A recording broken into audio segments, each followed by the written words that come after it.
laporan praktikum konservasi tanah dan air yang berjudul Contoh Penerapan Teknik Konservasi Tanah Metode Vegetatif di Lapangan. Perkenalkan, saya Dewi Ayunda, NIM 1912-01-090 dari kelas segmen Hari. Di sini saya akan menjelaskan apa metode vegetatif itu sendiri. Metode vegetatif adalah penggunaan tanaman atau tumbuhan dan sisa-sisanya untuk mengurangi daya rusak hujan yang jatuh, mengurangi jumlah dan daya rusak aliran permukaan dan erosi. Ada beberapa jenis metode vegetatif. Yang pertama, penghijauan kembali. Yang kedua, penanaman rumput pakan ternak. Ketiga, penanaman penutup tanah. Keempat, strip cropping. Kelima, pergiliran tanaman. Keenam, penggunaan sisa-sisa tanaman. Ketujuh, penanaman saluran pembuangan dengan rumput. Kedelapan, agroforestry. Di sini saya akan menjelaskan beberapa contoh dari metode vegetatif itu sendiri. Yang pertama adalah penghutanan atau penghijauan kembali.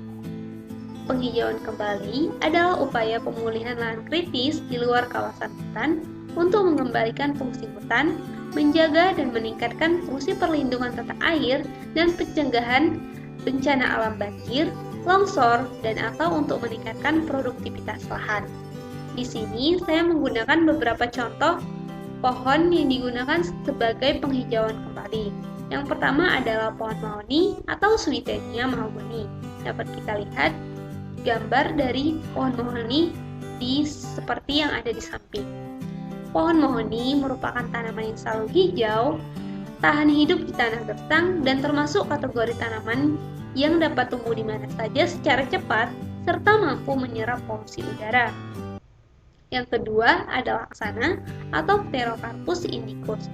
Angsana sering ditanam sebagai pohon peneduh di sepanjang jalan karena tajuknya yang rindang, perakarannya yang patut dan mampu mengikat nitrogen, mampu memperbaiki kesuburan tanah. Pohon ini tergolong tanaman yang dapat ditanam dengan mudah karena cepat tumbuhnya. Yang ketiga adalah tanjung atau Mimosop elmi.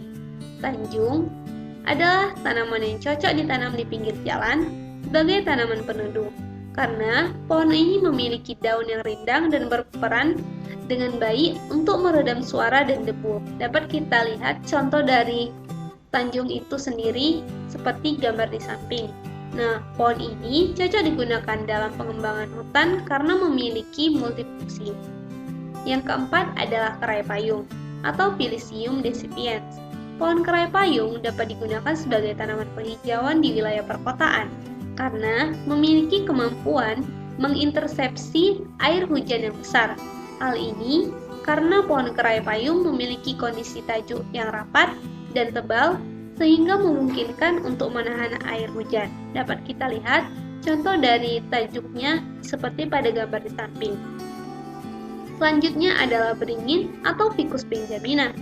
Pohon ini dimaksudkan agar menjaga kelestarian sumber mata air karena beringin memiliki akar yang dapat menahan air sehingga dengan tersedianya mata air maka kelestarian alam akan ikut terjaga. Dapat kita lihat contoh dari pohon beringin itu sendiri seperti gambar di samping, di mana gambar ini diambil di Jalan W. Supratman Gang Pembangunan di Kota Rantau Prapat. Selanjutnya saya akan menjelaskan contoh penerapannya yaitu agroforestry. Agroforestry sendiri merupakan manajemen pemanfaatan lahan secara optimal dan lestari dengan cara mengkombinasikan kegiatan kehutanan, pertanian, dan peternakan pada unit lahan pengolahan sosial, ekonomi, dan budaya masyarakat.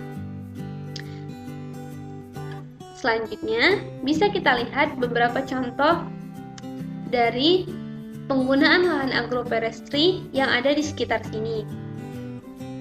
Foto ini diambil di Jalan Pembangunan di Kota Rantau Prapat.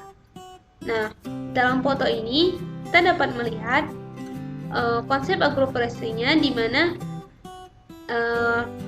terdapat kolam ikan yang merupakan unsur dari peternakan dan beberapa pohon kehutanan serta pertanian yang merupakan konsep dari pertanian dan kehutanan.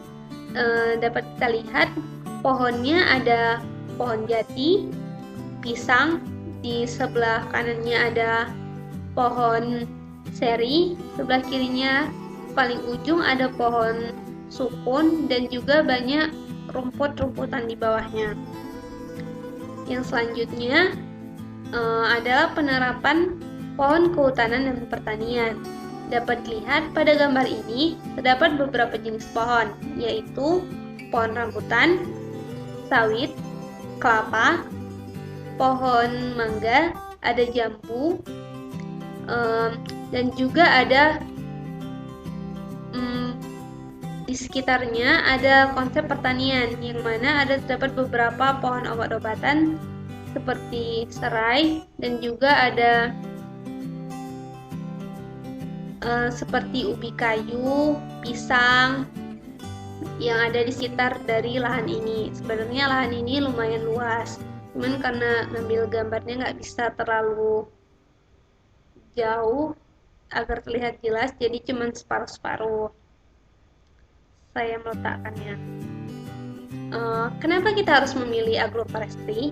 Yang pertama, dari segi keuntungan secara ekonomis, di mana agroforestry meningkatkan stabilitas ekonomi masyarakat karena sumber pemasukan uang dan modal, serta meningkatkan produktivitas dan mutu tanaman itu sendiri. Yang kedua, keuntungan secara sosial, di mana keragaman tanaman melindungi petani dari resiko perkembangan pasar yang sulit diprediksi serta ancaman gagal panen suatu jenis tanaman. Yang ketiga, dari segi keuntungan secara ekologis, merupakan bentuk perlindungan keanekaragaman hayati, dapat mengurangi erosi tanah serta meningkatkan ketersediaan air tanah, unsur hara, dan cadangan karbon. Sekianlah presentasi dari saya. Terima kasih kepada teman-teman yang telah menyaksikan.